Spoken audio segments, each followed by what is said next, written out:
Welcome back, my friends, to Press Gang Readers Commentaries, where I try and take a deep dive look at the fine print of each episode of Press Gang. Before I get into it, be sure to give this video a like and subscribe. Now, something terrible. It's underrated. Only one BAFTA? Come on. Part 2 is the body of the central issue story. Yet part 1 does heavy lifting well above its weight. It's a press gang motif episode and giving ludicrous, dizzying farce. Where'd you get all these? Just with a camera strapped to my hang glider. And realist, affecting horror. All the best episodes of this show delivered this combo of opposite poles. Lynda's importance in Colin and Cindy's story is key, and that of fear in relationships, though on a very different scale. Having finalised the will they, won't they, Moffat's clear vision for the course eases into the they do of this romance by keeping it a secret, with the paradox of spectacle. The knight, having killed a dragon, climbs to the princess in a tower. Some good stunt work there. Steven Moffat made the scripts available for each part of Something Terrible, collected on the Season 2 DVDs. They're a wonderful way to rewatch the episodes. You can imagine how director Bob Spears managed the timing with Moffat's words and how editor Jeff Hogg brought it all in afterwards. Yes, I did survey it for yummies which would otherwise have been obscured by Dexter's accent, mangling the jokes. Spike, I just don't think anyone should know about this for the moment. What do you mean for the moment? What are we talking, late 97?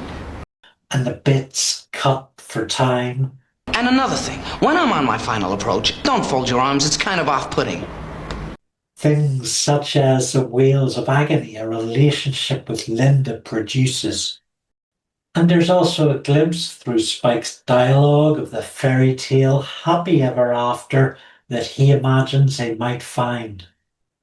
The title, Something Terrible, sets a tone plainly, almost boring.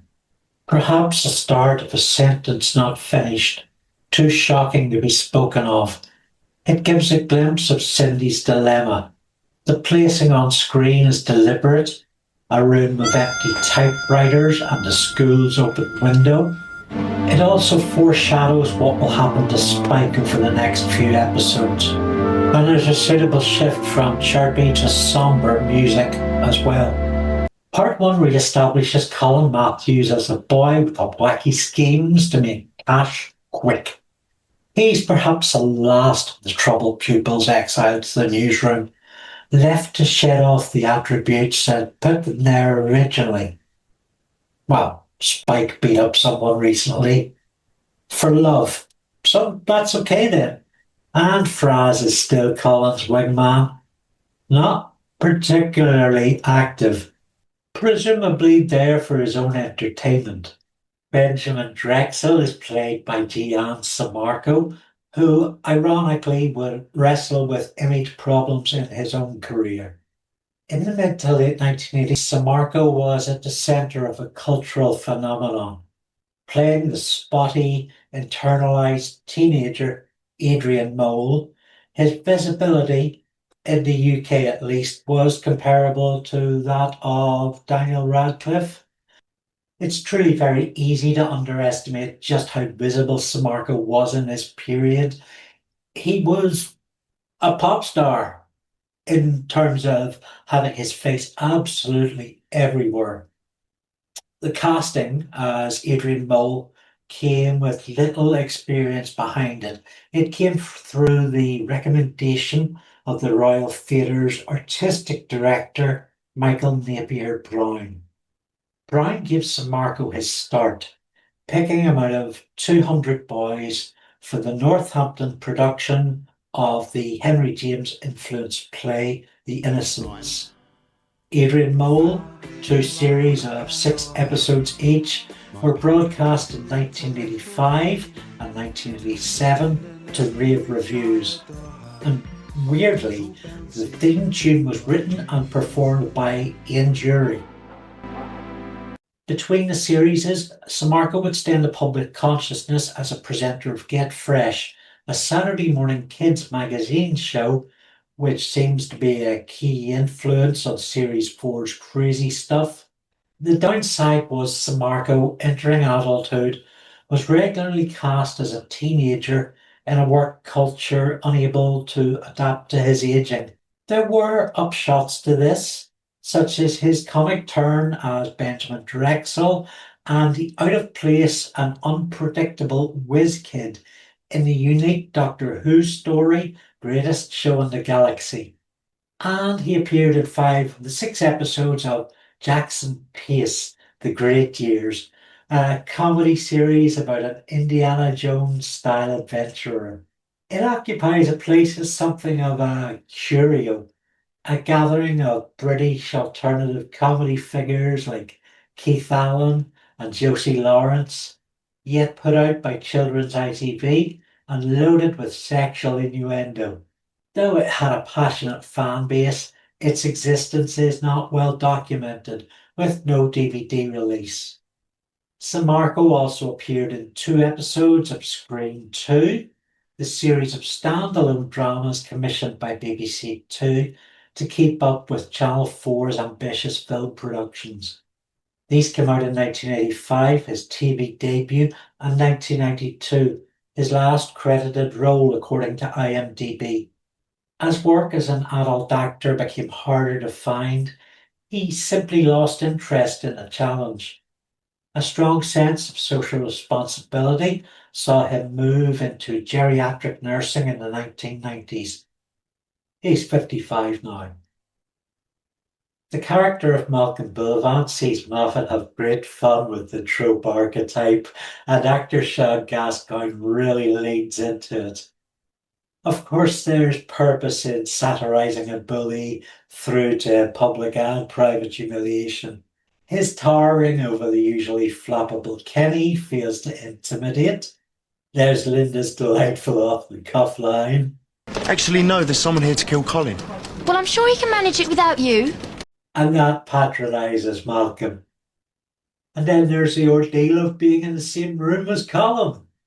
Malcolm's actions are brought about by Cindy's mischievousness for one, so an extension of her playful side as well as the abused kid. So the terror inflicted on Cindy by her father is transported through a normalization process onto Colin. Something terrible. Malcolm Bullivant will appear in Steven Moffat's Shock sitcom defending his sister and is played by Mark Bannerman. Moffat has told interviewers that there were no plans for the production team on Central Television to take Press Gang beyond the first 2 series.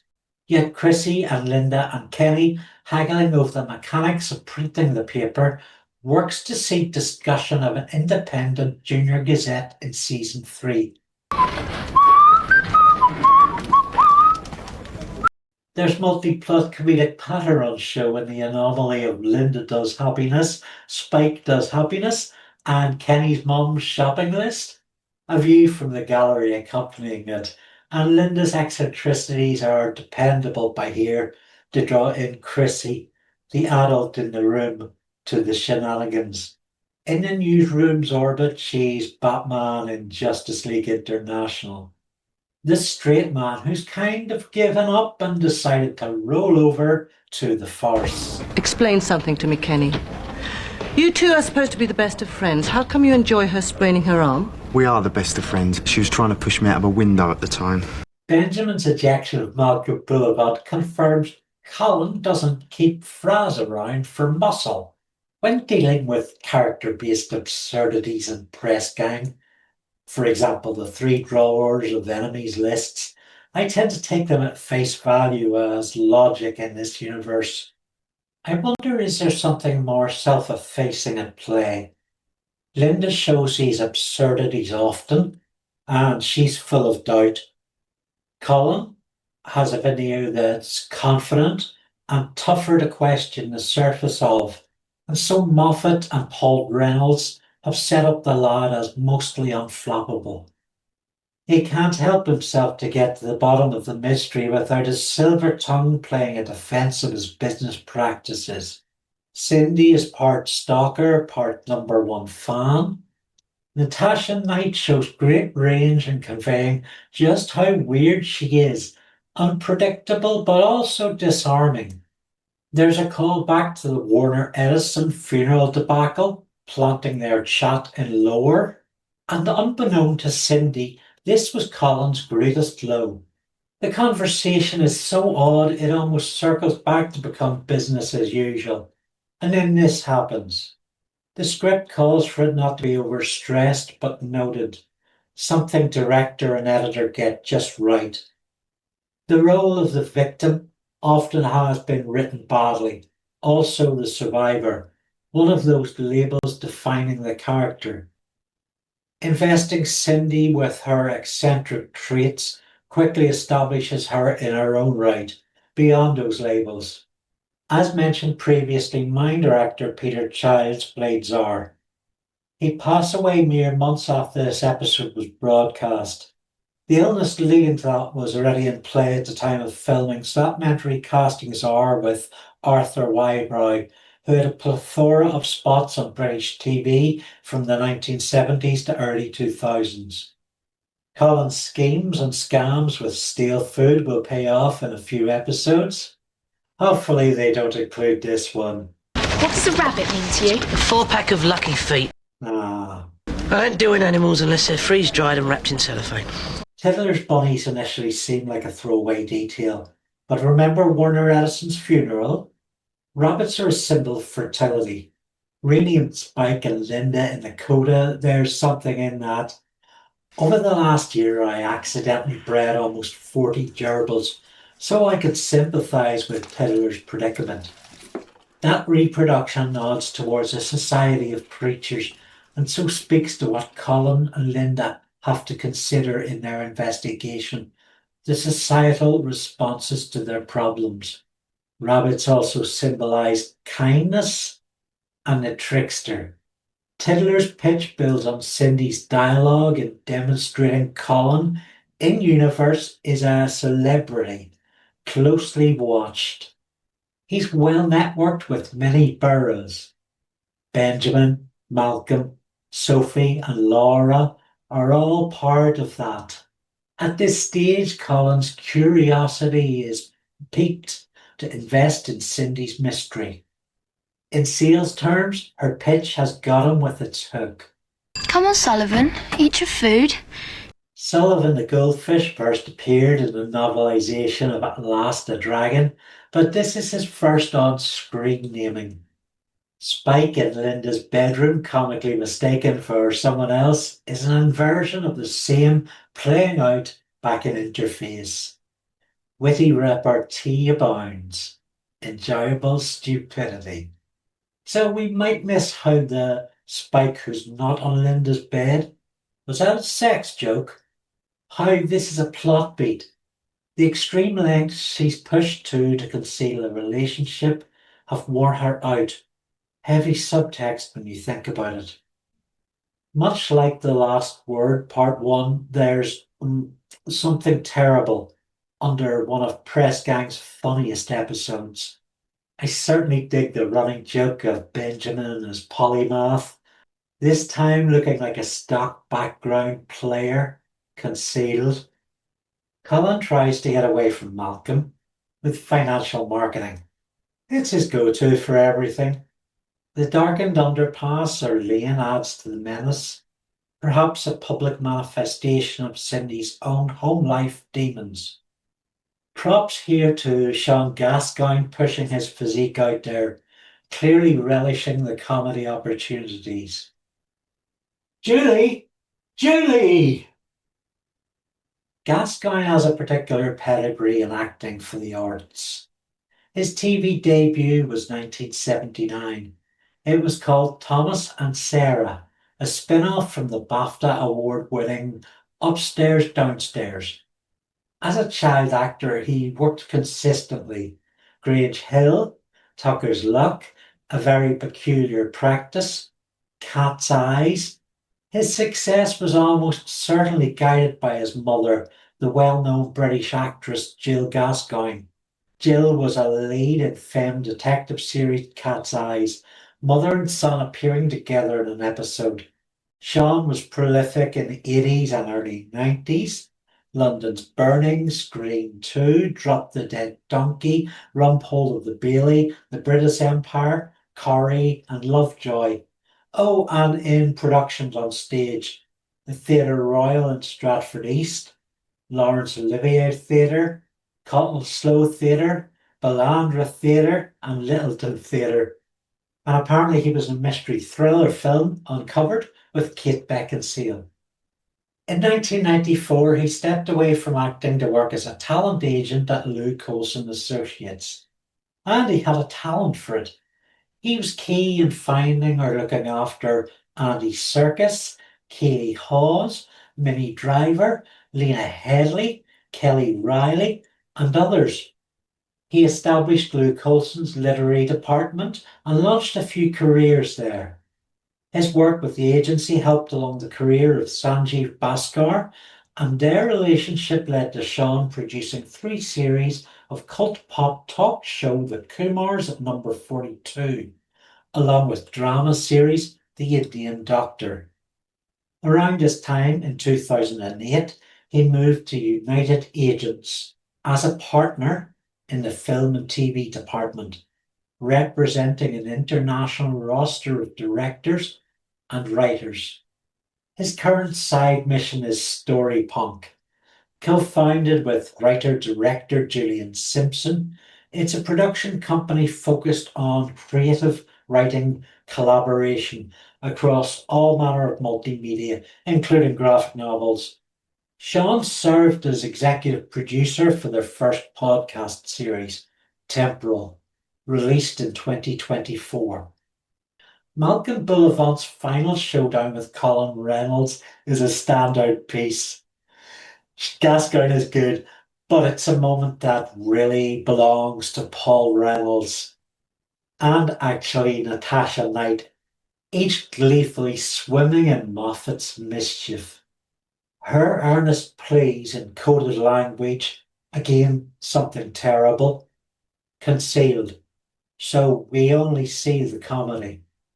Reynolds' little flick of the head like a new switch is hit. He's in his element when it comes to unpredictability. Lost our grandmother. He's so young. The eyes, the contorted smile, the stuff dark folk tales are made of. And just holding that grin. CM, completely mental. Tiddler's Bunnies plant a cosy, feel-good bow on Spike and Lynda's plot, a supportive coming-out party. It gets Lynda to a place where she can behave as a stable, normal character. But this loveliness conceals that it's actually not okay. Colin really wants answers, betraying the journalist in him we don't often see. Cindy deflects back to the tales of his capitalist exploits. Colin doesn't know he's looking for the story. It's still cash and games at this point. The performances are top-notch. Writing, directing, strong edits of flashbacks. That impending dread as concealment is removed. Moffat is attracted to drama, and all the comedy so far makes sure to demonstrate there's no milking of the shock of it. I get goosebumps and well up each time with this. And Colin's momentary uttered selfishness in context is raw and real and regrettably understandable. God, no, I can't deal with this. Cindy's refusal to speak confirms his fears. Silence is the opposite of how she's behaved all episode. It marks an interesting similarity between the two. With Colin still reeling, Cindy's going to a far worse fate. And background dialogue, almost filler, is used to especially menacing effect. Is Mum home? No.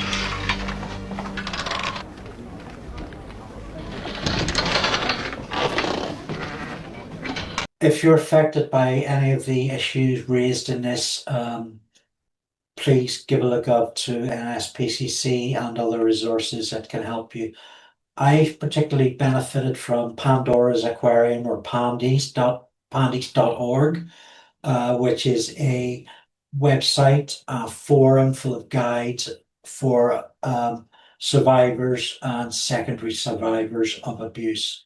Pandies.org. I'd seriously recommend it. You know what else I'd recommend? My books. Occupied, which is wonderfully press gangy sitcom drama about the Occupy camp in Belfast, or my fictionalized rep of them, and Coastlines After Dark for those who love a bit of Garth Marenghi, dark and stormy night kind of stuff. I'd like to say a big thank you to all my patrons, whose names should be about the screen now. They're really great in keeping the funds rolling in. Just today, I've got some food on my table, which I appreciate. I'd say a special thank you to Arslan Hyder Ali and Ian Lawler as my top patrons. You can subscribe also at patreon.com/Andy Luke.